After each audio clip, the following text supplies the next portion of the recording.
Hello everyone. इस video में हम बात करेंगे एडमिशन गाइडलाइंस एंड डॉक्यूमेंट्स के बारे में, जो कि एडमिशन के समय इम्पॉर्टेंट होता है, आपको विद्यालय में सबमिट करना होता है। ये डॉक्यूमेंट मैंने लिया है केंद्रीय विद्यालय संगठन की ऑफिशियल वेबसाइट से, तो आप भी वहाँ से ले सकते हैं। सबसे पहले हम बात करेंगे प्रायोरिटीज़ इन एडमिशन। किन बच्चों को प्रायोरिटी दी जाती है। तो यहाँ पर कुछ सर्विस कैटेगरीज़ की बात की हुई है फॉर 1, 2, 3, 4 एंड 5। और ये सर्विस कैटेगरी आपको फॉर्म फिल करते समय अपने फॉर्म में भी फिल करना होता है जब आप फॉर्म को भरते हैं। तो आप देखिए यहाँ पर जो पेरेंट्स डिफेंस में या सेंट्रल गवर्नमेंट एम्प्लॉयज़ होते हैं वो सर्विस कैटेगरी 1 में आते हैं, और जो autonomous body public sector undertaking departments central government के अंडर आते हैं वो आते हैं कैटेगरी 2 में, जैसे बैंक। एंड स्टेट गवर्नमेंट के एम्प्लॉयज़ आते हैं कैटेगरी 3 में, and autonomous bodies and public sector institutes of state government वो आते हैं कैटेगरी 4 में। And last is children from any other category, that is all those not covered under any of the category 1 to 4 listed above.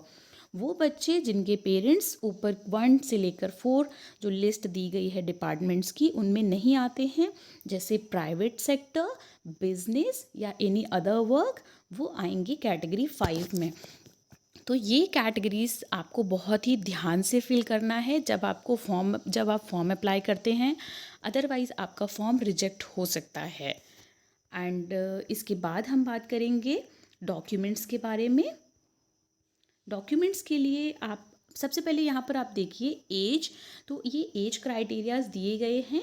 Class 1 के लिए 6 years का बच्चा होना चाहिए एंड 6 to 8 इयर्स। क्लास 2 के लिए 7 to 9 इयर्स। एंड इसके बाद ये पूरी कंप्लीट लिस्ट है। अगर आप किसी भी क्लास में अप्लाई करने के लिए सोच रहे हैं, इंटरेस्टेड हैं, तो आप सबसे पहले एज क्राइटेरिया को ज़रूर स्टडी कर लें, अदरवाइज़ आपका फॉर्म रिजेक्ट हो जाएगा। एंड क्लास 1 एंड बाल बाटिका के लिए ऑनलाइन फॉर्म स्टार्ट हो चुके हैं 7 मार्च से, एंड लास्ट डेट है 21 मार्च। तो लास्ट डेट आने से पहले आप फॉर्म अप्लाई कर दीजिए। एंड सेकेंड ऑनवर्ड्स आपको फॉर्म अप्लाई होगा ऑफलाइन मोड से, जो कि विद्यालय में मिलेगा या आप विद्यालय की वेबसाइट से भी निकाल सकते हैं। इसके बाद हम आते हैं डॉक्यूमेंट्स पर, क्योंकि वो बहुत इम्पॉर्टेंट है। डॉक्यूमेंट्स में आपको सबसे पहले बात करेंगे हम क्लास 1 एंड बाल वाटिका के लिए। अगर आप किसी भी कैटेगरी में, सोशल कैटेगरी में बिलोंग करते हैं, जैसे SC, ST, EWS, OBC, NCL and BPL, तो आपको सेंट्रल गवर्नमेंट का सर्टिफिकेट बनवाना अनिवार्य है। ये आप पहले से ही बनवा के रखिए, सेंट्रल गवर्नमेंट का सर्टिफिकेट होना चाहिए।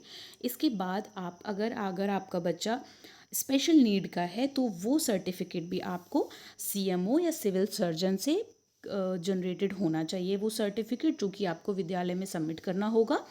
एंड अगर आपके फादर या बच्चे के फादर गवर्नमेंट जॉब में हैं, either they belongs to category 1, 2, 3, 4, तो उनका सर्विस सर्टिफिकेट भी ज़रूरी है, जो कि वो अपने विभाग से, अपने डिपार्टमेंट से बनवा कर लाएंगे। और उसका फॉर्मेट भी आपको KBS की वेबसाइट पर मिल जाएगा। वहाँ एक प्रॉपर फॉर्मेट दिया गया है, उसी फॉर्मेट में ही आप अपने डिपार्टमेंट से वो सर्टिफिकेट बनवा कर लाएंगे। इसके बाद अगर आप डिफेंस एम्प्लॉयज़ रिटायर्ड हो चुके हैं तो उन्हें अपना रिटायरमेंट सर्टिफिकेट सबमिट करना होगा। एंड लास्ट है रेजिडेंस प्रूफ। अगर आप उस ज़िले में रहते हैं तो वहाँ का रेजिडेंस प्रूफ भी देना होगा।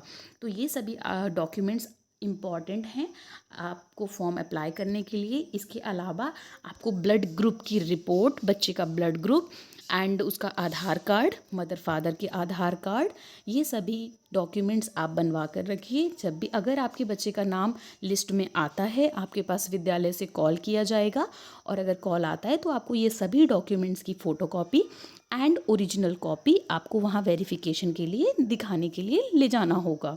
तो ये सभी डॉक्यूमेंट्स आप बनवा कर रखिए। ओके, इसके बाद हम बात करते हैं सीट्स की, कि केंद्रीय विद्यालय में जो एक क्लास की सीट होती हैं, टोटल नंबर ऑफ़ सीट्स होती हैं 40, एंड जिसमें से 25% RTE स्टूडेंट्स के लिए रिज़र्व होती हैं। RTE मतलब राइट टू एजुकेशन, जिसके अंडर 40 में से 10 सीट्स हम सेलेक्ट की जाती हैं KVS में। एंड SCs के लिए 15%, ST के लिए 7.5% एंड OBC NCL के लिए 27%। तो RTE में आप कैसे अप्लाई कर सकते हैं? आप जब फॉर्म फिल करते हैं, आपका जब फॉर्म ओपन होगा वेबसाइट पर, तो वहाँ पर एक ऑप्शन आता है कि अगर आप RTE के लिए एलिजिबल हैं तो येस या नो।